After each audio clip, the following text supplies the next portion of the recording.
I would like to request Dr. Mashelkar to deliver a speech on this perspective. Dr. Mashelkar, thank you.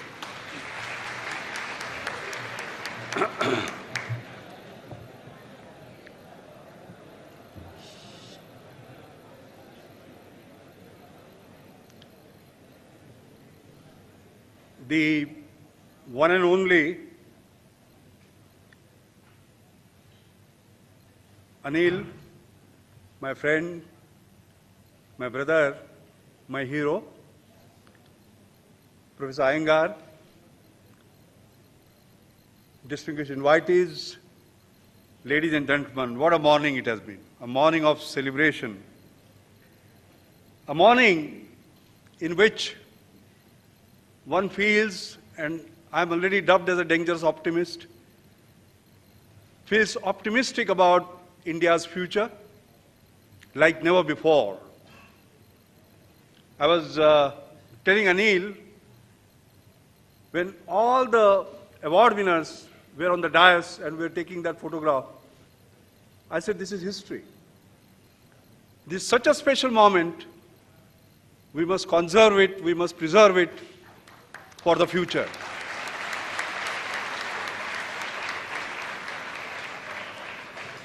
First of all, I want to acknowledge the great effort by Srishti Techpedia in making us aware of the enormous innovation that goes on in classrooms of this country, which was completely unrecognized till with the power of their imagination and the hard work of leaders like Hiranmay, they created a depository of all that knowledge for all of us to savor, to learn from, to get inspired.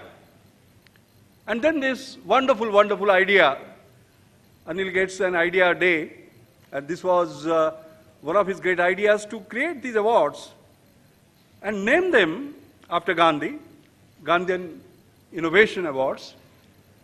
I think that was extraordinary. I think this is the first time in India awards by these names are being given. So that's why, as I said, we are a part of a great history. Let me tell you a bit about the way the word Gandhian engineering was coined and the word Gandhian innovation came into circulation to start with. I remember about 4 years ago, I was honored by the Australian Academy as a foreign fellow. And I found in 40 years, I was the only Indian they had honored. So I said, there must be something wrong because there are hundreds of people who are better than me, whom they should have honored, which they did not. That means they don't know enough about India. So when they invited me to speak on innovation in Canberra at the ATAC annual meeting, where this honor was going to be bestowed, I chose deliberately a topic whose title was Indian Innovation from Gandhi to Gandhian Engineering. That was the first time this word was used, this term was used. And I explained to them, I said, look, you people know chemical engineering, you know electrical engineering, you know mechanical engineering, you have not heard of Gandhian engineering. What is Gandhian engineering? And I explained to them, and that is there on the web, by the way. You can actually click ATSC and Gandhian engineering and you will see the lecture there. And then I explained to them what is Gandhian engineering. I said, first of all, what is engineering all about? Engineering is always getting more from less, isn't it? Engineers help you in speeding up things. Engineers help you in miniaturizing things. Engineers help you in reducing cost. All the time, engineers are working towards getting more from less, right? Now, mainframe computers used to occupy the size of this room, and today, you carry something in your hand which is hundreds of thousands of times more powerful than a mainframe computer, let us say, the kind of power that it carries. So you are getting more from less. But is it available to everyone? It is not. This is so expensive. And therefore I said, the principle behind Gandhian engineering is getting more from less for more and more people, not just for more and more profit. More and more people, there are 4 billion people in the world whose income levels are less than $2 a day. All right? How do you give access of these things to them? And that phrase, more from less for more, got very popular. They started calling it MLM. And in fact, the word went round to an extent where World Economic Forum had actually half-a-day session on MLM. CII in Ahmedabad had a full-day session on MLM. And that was the way this Gandhian engineering, Gandhian innovation message started spreading. Why is it so important for the world, not just for the developing world, but for the developed world? It is simple. What you find is that as economic growth is taking place, if you look at the top 10% and the bottom 10%, the gap between them is increasing. For example, within India, the top 10%, the share of the national economy is around 1/3, and the bottom is around 3%. All right? So there is a gulf of factor of 10, and mind you, this is increasing, that gulf is increasing. Now what it means is that we have income inequality, but despite that income inequality, can we create access equality? Access to education, access to health, access to communication, access to housing, transport, access to financial services. Now that looks ridiculous. If your income levels are so different, how can you have equality of access? But that is happening. And that is why last time I mentioned an example of how, when I was driving from Bombay to Pune, I stopped at a traffic light and I saw something interesting. There were 2 people who were waiting for the signal to turn green and cross the road. One was a girl from a slum with tattered clothes, and the other one was very smartly dressed, rich woman. Both of them were standing next to each other. Nothing common between them, excepting one, that both of them had mobiles and they were busy talking to someone on that mobile.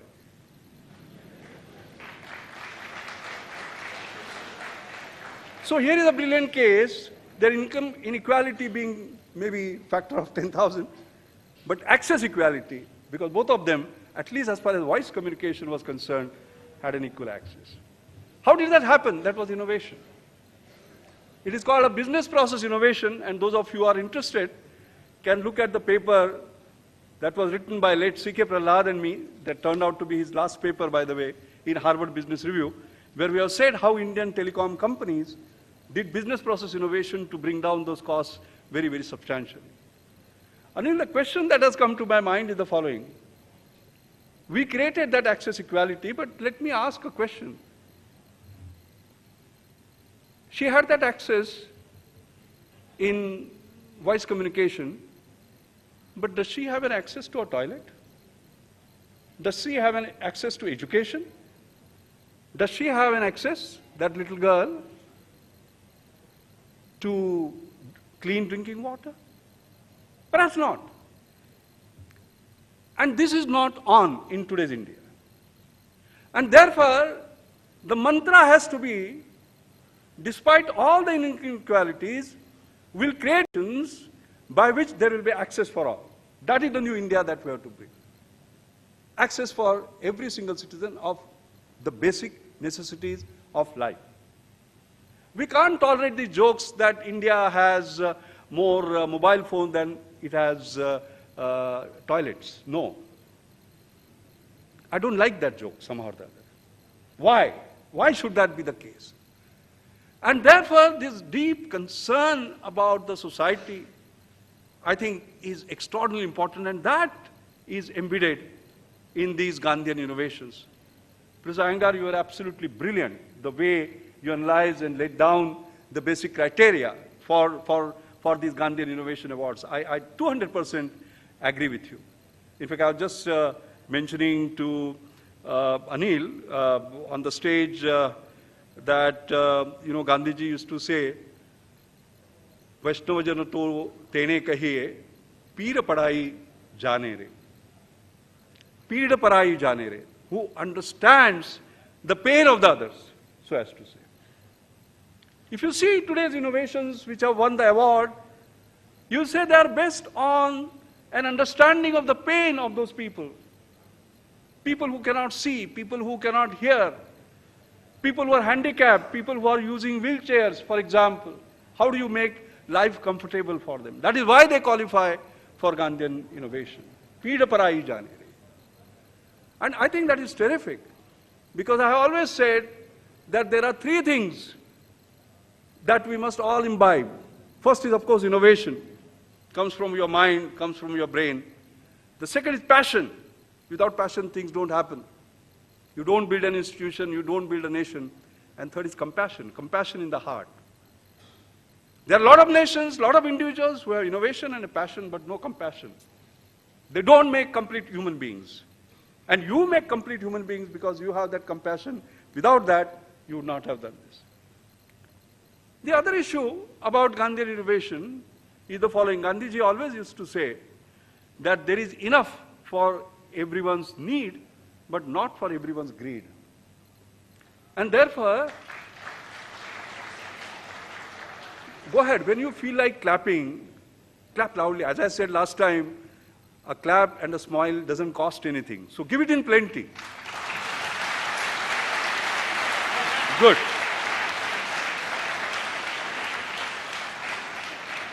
Never be hesitant, all right? Never be hesitant on doing these two things. So, what he was saying, therefore, is that getting more from less for more, we need to reinterpret. It is not just getting more from less for more and more people, the 4 billion people whose income levels are less than $2 a day, the people who are living currently, but the people who will live in the future. Your great-grandchildren, their great-grandchildren, all right? Because we come on this earth, we stay here for 60, 70, 80, 90 years, depending upon his wish, and then we go away, isn't it? And we are given something by our predecessors, and we have to hand over something for our future. What do we do? And that is where this issue of sustainable consumption comes in. That is where this issue of planet comes up. And therefore, the three key words for you to take home are people, planet, and if you are in business, of course, profit, but people and planet come first. How do you help largest number of people meet their basic needs?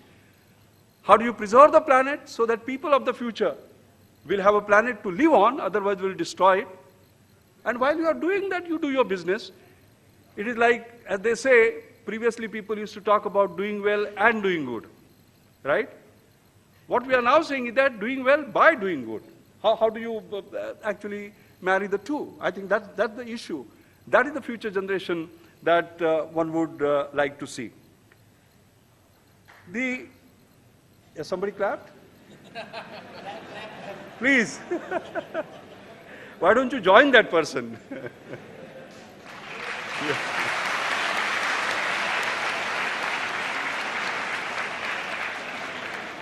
I would just therefore repeat what Anil has said in terms of not only Savedna, but Srijanashilata going together. That is where innovation, compassion, and passion comes up.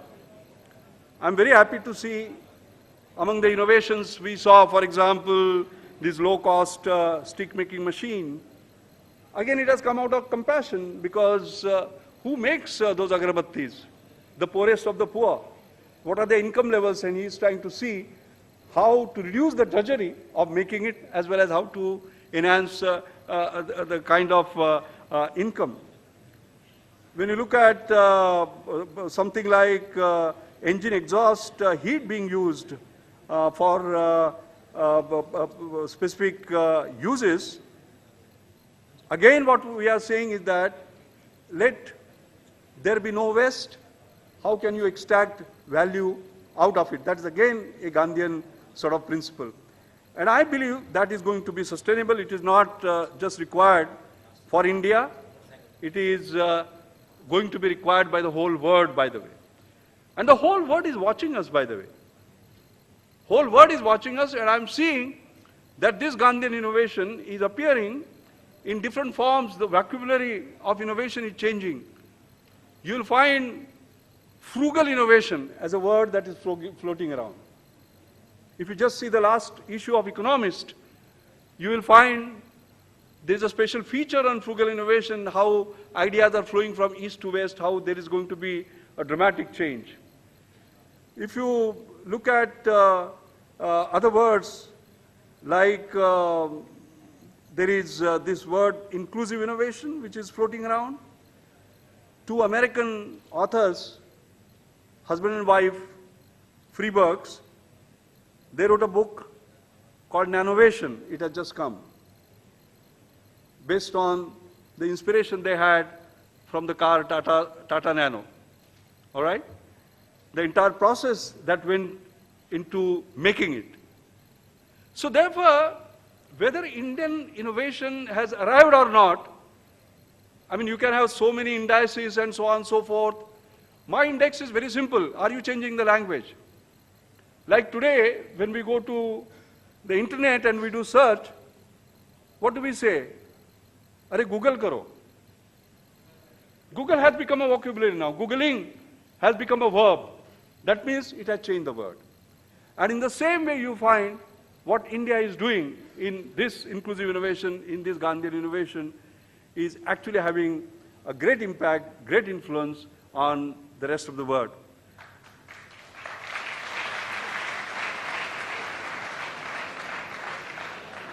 I personally believe also that we have a very special trait. In India, of course, we are very imaginative, we are very creative, but there is something special about us. Because what has happened is that on one hand, we had to suffer from lack of resources, and on the other hand, we had aspiration. And the combination of that has given rise to really inspired innovations. Anil, I suddenly remembered I was in Ahmedabad around 10, 12 years ago. Somebody met me. In the morning, I had spoken to the Chamber of Commerce, and my favorite is always to plot industry to do more and more and more innovation. And I said, you're not innovating. In the evening, there's a dinner and somebody came to me and he said, what do you mean by we're not doing innovation? We are doing innovation. I'm doing innovation. I said, what are you doing? He said, I'm concerned about oral health. I want people to brush their teeth properly. So I'm creating a 1 rupee toothbrush. I said, impossible. I said, impossible because I know I'm a polymer engineer. I understand plastics. And I know the amount of plastic that goes in the handle. I said, in 1 rupee, you can't do that. He said, who told you that I have to use a plastic toothbrush? I'm using this, the finger. But where is the brush? He said, no problem, Velcro. I use Velcro and use a brush there. And he says, I have a flexible toothbrush.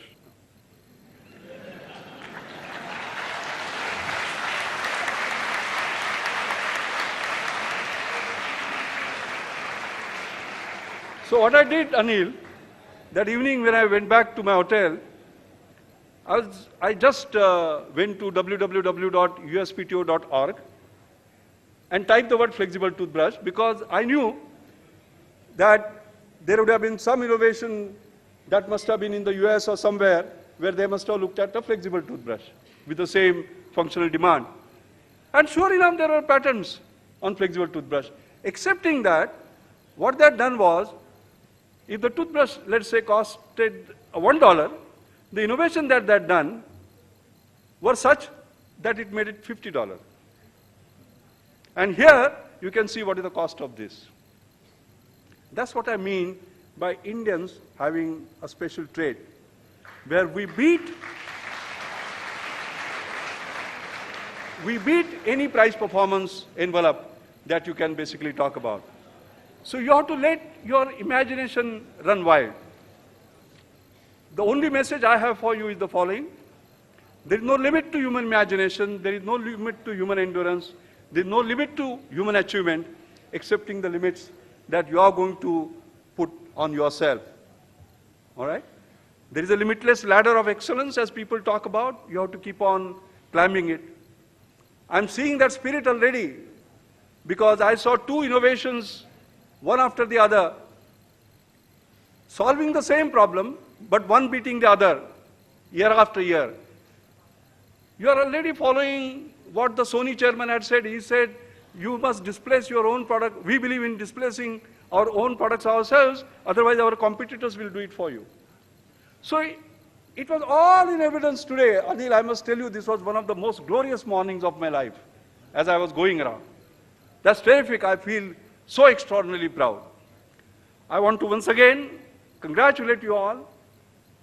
This is an event, an awards event. Normally, what happens, we take pictures, we clap, we celebrate, and following day, we forget. No, I'm quite sure this event is going to be a movement on Gandhian innovation, and this movement has to be carried around across the country.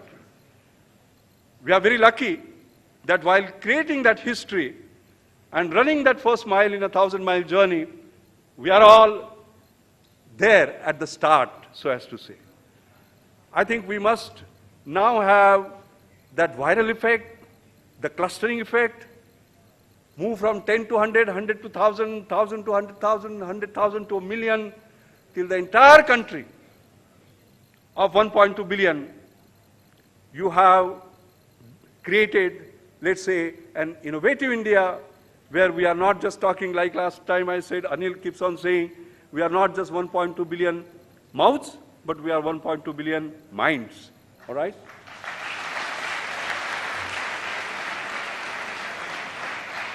So that is the India we are going to build. My last point is the following. I felt very proud when we were singing Janagadamana.